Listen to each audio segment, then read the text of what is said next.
Wolfgang Amadeus Mozart was born in the city of Salzburg over 200 years ago, in the year 1756. That's a long time ago, isn't it? Back then, there were no cars, no radios and televisions, no CD players. They didn't even have computers or computer games. They didn't even have electric light. Now, you're probably thinking, what sort of life was that?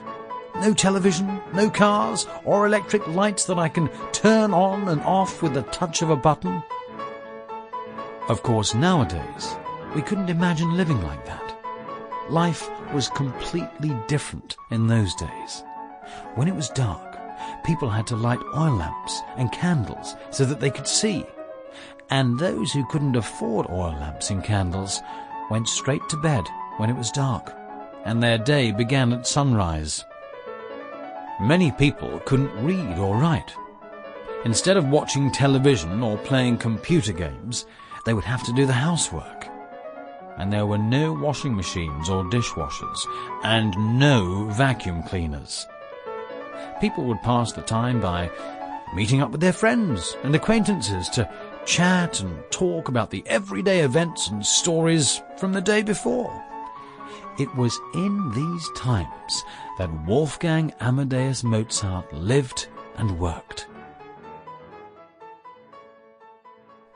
Before our musical story about Wolfgang Amadeus Mozart begins, we'd like to introduce to you our instruments. We have Clarissa on piano,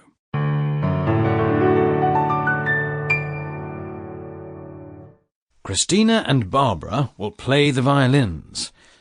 Perhaps you already know the violin. It has 4 strings that are played using a bow. It sounds like this.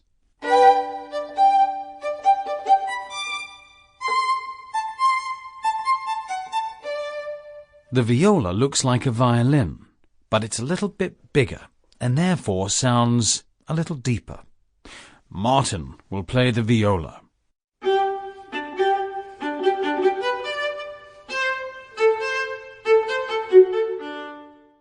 And Elizabeth will play the cello. The cello also looks like a violin, but it's much bigger, and therefore sounds much deeper. Sample complete. Ready to continue?